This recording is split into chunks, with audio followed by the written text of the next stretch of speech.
Seguimos con el desarrollo de la información y les contamos que Boris Johnson renunció a su cargo de primer ministro de Reino Unido tras las bajas masivas en su gabinete y también la pérdida de apoyo del Partido Conservador. Permanecerá en el cargo hasta que se elija su sustituto.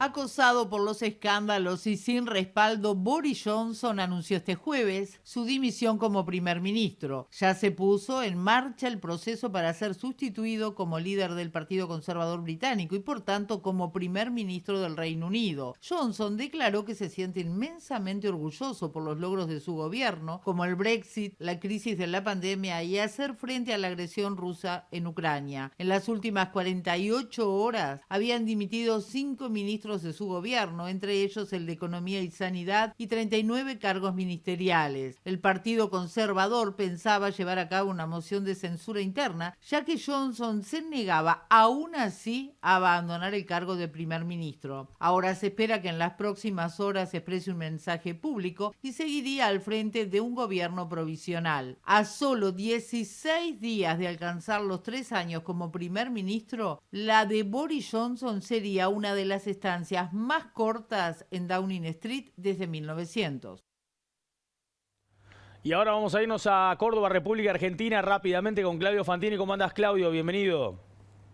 ¿Qué tal? Muy buenos días, Nicolás y Natalia. Un gusto saludarlos. Lo mismo para nosotros. ¿Qué procedimientos y mecanismos institucionales de alguna forma llevaron a Johnson a tomar esta decisión de renunciar?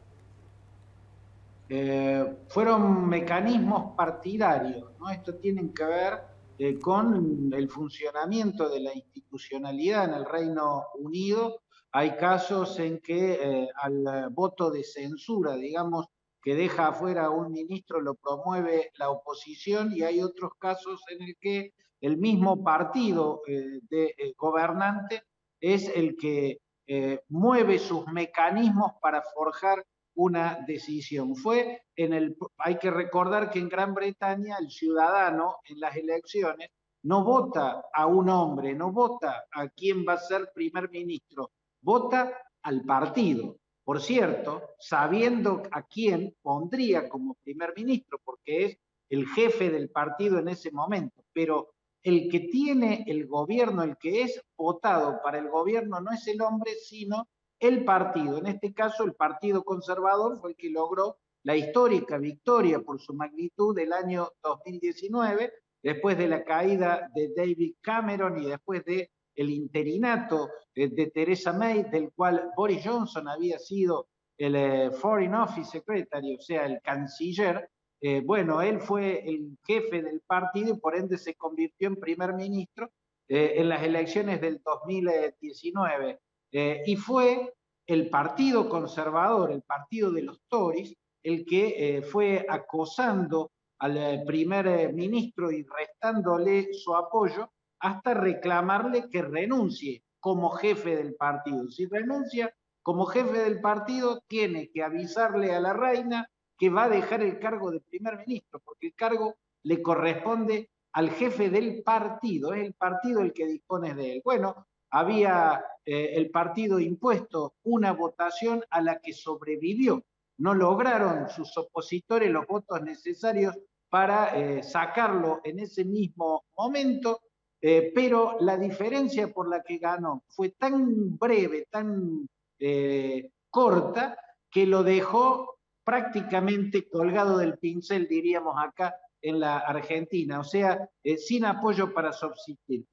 Con una votación más favorable aún, también Theresa May tuvo que dejar el poder y en ese caso Boris Johnson fue el mayor promotor de que renuncie, a pesar de que al voto de confianza dentro del partido lo había sobrevivido. Bueno, con menos votos con que lo había sobrevivido Theresa May, había sobrevivido recientemente Boris Johnson, por ende quedó parado sobre la nada. Como su disposición fue la de permanecer de todos modos en el cargo, se produjo un paso más. Empezaron a renunciar en masa los ministros, secretarios y subsecretarios de su gobierno. Medio centenar de renuncias en su gabinete fue lo que generó la presión ya insoportable que llevó a Boris Johnson por estas horas a presentar su renuncia. Ahora habrá que ver si el traspaso al reemplazante se da en los próximos días, semanas, pero también pueden ser meses. Bueno, muy bien. Gracias, Claudio. Un abrazo. Abrazo grande, Nicolás. Que pase bien. Momento de hacer otra pausa. Ya venimos.